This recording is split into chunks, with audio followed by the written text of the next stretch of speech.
पिंटू कुमार यादव जिंदाबाद जिंदाबाद जिंदाबाद। क्रमांक संख्या 3 कलमदवाद छाप जिंदाबाद जिंदाबाद जिंदाबाद। बघार पंचायत के जनता जिंदाबाद जिंदाबाद जिंदाबाद।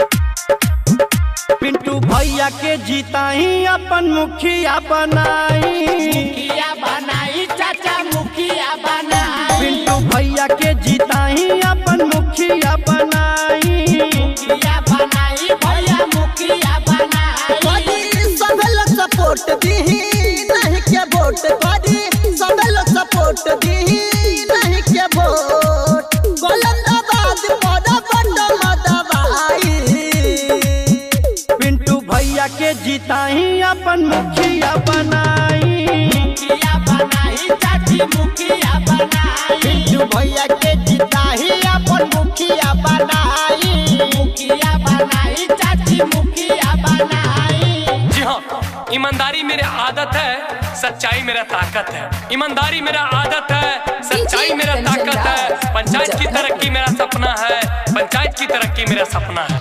सारा समस्या के हल करेले, जबल कहे जनता का हल करेले, जबल कहे जनता का हल करेले। सारा समस्या के हल करेले, जबल कहे जनता का हल करेले।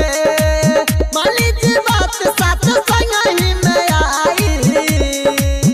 पिंटू भैया के जीता ही अपन मुखिया बनाई, मुखिया बनाई चाचा मुखिया बनाई। पिंटू भैया के जीता ही अपन मुखिया बनाई, मुखिया बनाई भैया मुखिया बनाई।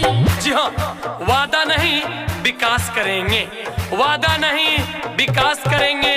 जन जन का सम्मान करेंगे, जन जन का सम्मान करेंगे।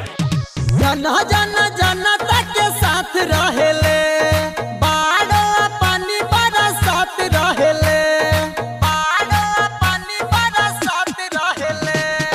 जनता के साथ रहेले, बाढ़ पानी बरसात रहेले। युवा किसान के रख दिल में बसाई। पिंटू भैया के जीता ही अपन मुखिया बनाई, मुखिया बनाई दादा मुखिया बनाई। पिंटू भैया के जीता ही अपन मुखिया बनाई, मुखिया बनाई दादी मुखिया बनाई। प्लीज हमारे YouTube चैनल को सब्सक्राइब करें। अखिलेश कटिहार।